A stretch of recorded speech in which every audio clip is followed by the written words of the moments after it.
கேட்பதை சரியாக கேளுங்கள். இறை சிந்தனை.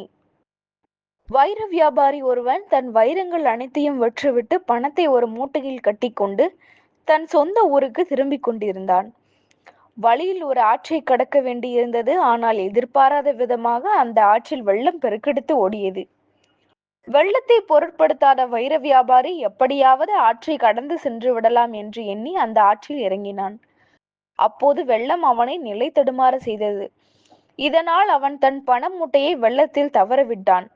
உடனே, ஐயோ, என் பணம் மூட்டை வெள்ளத்தில் அடித்து செல்கிறது, யாரேனும் காப்பாற்றுங்கள் என்று கதறினான்.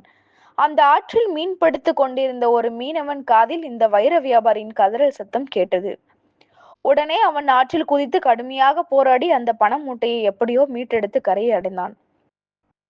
இந்த பண மூட்டையை காப்பாற்ற சொல்லி யாரோ கதறினீரே, நீங்கள் எங்கு இருக்கிறீர்கள்? நான் உங்கள் பண மூட்டையை மீட்டு கொண்டு வந்து விட்டேன், வந்து பெற்றுக்கொள்ளுங்கள் என்று சத்தம் போட்டு அழித்தான். ஆனால் வெகு நேரமாகியும் யாரும் அதை பெற வரவில்லை.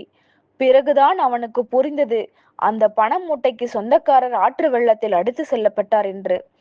ஐயோ, என் பண மூட்டையை காப்பாற்றுங்கள் என்று கதறியதற்கு பதிலாக என்னை காப்பாற்றுங்கள் என்று குரல் கொடுத்தால் நான் அவனை காப்பாற்றியிருப்பேனே என்று மீனவன் வருந்தினான்.